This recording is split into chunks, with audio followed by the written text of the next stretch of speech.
चलिए इस वीडियो में जानेंगे त्रिकोणमिति के बिल्कुल बेसिक सवाल। अगर आपको त्रिकोणमिति से डर लगता है तो आपको ये वीडियो देखने के बाद आपको डर 100% भाग जाएगा, ठीक है। और देखिए इसको कैसे बिल्कुल बेसिक तरीका से बनाया जाता है।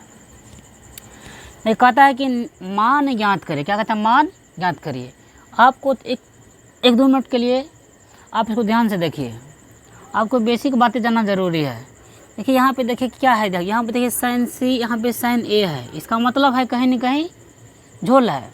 झोल कुछ नहीं है, आपको समझना पड़ेगा। यहाँ पे देखिए साइन सी है, साइन यहाँ पे ए है, दोनों में अंतर है। यहाँ पे देखिए यहाँ पे क्या है, साइन ए, साइन सी का मतलब हुआ कि एंगल क्या है? सी, ठीक है। ये ठीक एंगल क्या है? सी।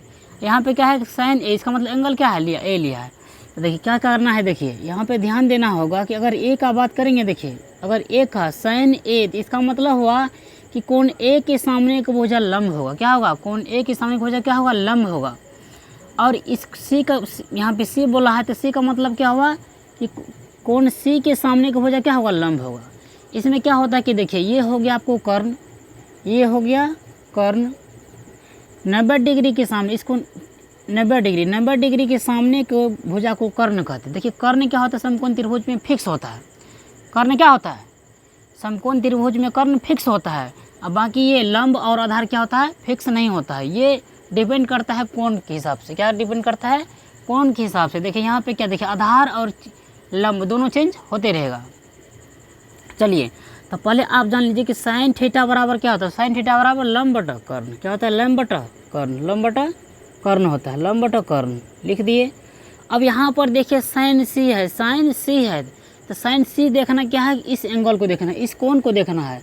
तो कोण सी के सामने का भुजा क्या हो गया? लंब हो गया। लंब अभी कितना हो गया? 3 हो गया। कितना हो गया? 3। तो ए भी भुजा लंब हो गया। ए भी भुजा क्या हो गया? लंब। जब ये लंब होगा तो ये आधार होगा। क्या होगा? अगर ये लंब हुआ तो ये क्या होगा? आधार होगा। ये लंब हुआ तो ये आधार होगा। तो ये हो गया लंब और ये हो गया आधार इसके दृष्टिकोण से। तो बताइए लंब कितना हो गया? लंब हो गया 3। लंब क्या हो गया? 3। और यहाँ पे देखिए कर्ण, देखिए सूत्र होता है कि साइन थीटा बराबर लंब अपॉन कर्ण होता है। यहाँ पे कर्ण क्या है? कर्ण फिक्स है। कितना होगा? 5। इसका आंसर कितना हो गया? 3/5।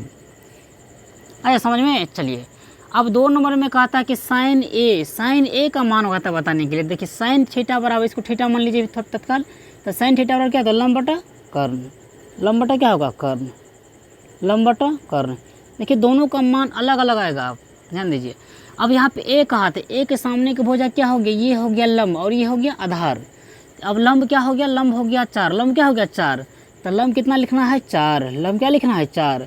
अब कर्ण तो फिक्स है, कर्ण तो फिक्स है, बस यही आंसर हो गया इसका। अब देखिए यहाँ पर भी साइन है, यहाँ पर भी साइन है, लेकिन यहाँ पे एंगल क्या है? सी है, यहाँ पे एंगल क्या है? ए है। देखिए दोनों का मान अलग अलग हो गया। चलिए अब तीसरा सवाल है कि अब देखिए कोस थीटा बराबर क्या होता है? आधार बटा कर्ण। क्या होता है? आधार बटा कर्ण। आधार बटा कर्ण होता है, आधार बटा कर्ण होता है। यहाँ पे फिर ध्यान दीजिए कि साइन क्या है? कोस सी है, इसका मतलब इसके हिसाब से क्या है? इस कोण को क्या मानेंगे? थीटा। इसके सामने का हो जाए ये क्या हो गया? लंब, ये हो गया आधार। अब देखिए तो कोस सी बराबर क्या होता है? कोस थीटा बराबर आधार बटा कर्ण। हमको क्या चाहिए? आधार चाहिए। ये हो गया लंब, ये हो गया आधार। तो आधार कितना हो गया? 4। और कर्ण तो फिक्स है, कर्ण तो फिक्स है, तो 4/5 होगा।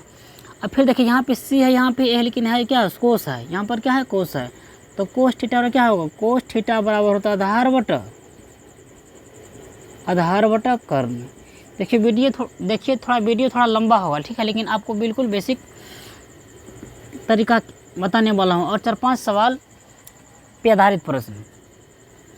तो यहाँ पे देखिए कोस थीटा आधार बटा क्या होता है? कर्ण। तो यहाँ पर देखिए यहाँ पे ए बोला है, ए का मतलब हुआ कि इसके या इस एंगल को देखना है। तो इस एंगल के सामने को हो जाइए क्या हो गया?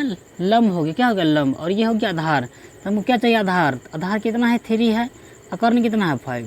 बस 3/, क्या होगा? 5 होगा। अब क्या है? टेन थीटा बराबर, टेन थीटा बराबर क्या होता है? लंब बटा आधार। क्या होता है? टेन थीटा बराबर लंब बटा आधार, लंब बटा आधार।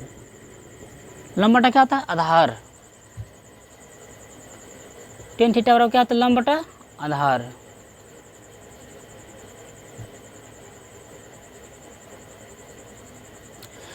टेन थीटा बराबर क्या होता है? लंब बटा आधार। अब देखिए लंब, देखिए यहाँ पे सी है, क्या है?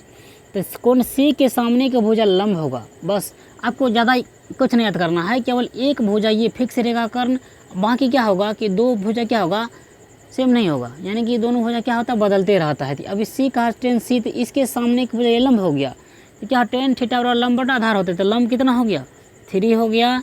ये जब लंब हुआ तो ये क्या होगा आधार हो गया, तो 3 क्या हुआ 3/4 हो गया, आंसर हो गया। चलिए अब फिर देखिए यहाँ पे कहता है टेन थीटा बराबर क्या होता है लंब बटा लंब अपन क्या होता है आधार, लंब अपन आधार होता है। तो देखिए अब कौन क्या है, कौन ए है, थीटा ए लेना है। देखिए इसके सामने की भुजा ये हो गया लंब और ये हो गया आधार, तो लंब कितना हो गया 4 हो गया, आधार कितना हो गया 3 हो गया, यही इसका आंसर हो गया, ये इसका आंसर हो गया, इसका आंसर हो गया। देखिए समकोण त्रिभुज बनाने वाली भुजा 3 होता है, समकोण त्रिभुज बनाने वाली कितना भुजा होता है 3, एक होता है कर्ण, लंब और आधार, क्या होता है लंब और आधार कर्ण तो फिक्स रहता है, बाकी दो भुजा क्या होता है फिक्स नहीं होता, फिक्स नहीं रहता है। चलिए अगर वीडियो अच्छा लगा तो लाइक और शेयर ज़रूर कीजिएगा।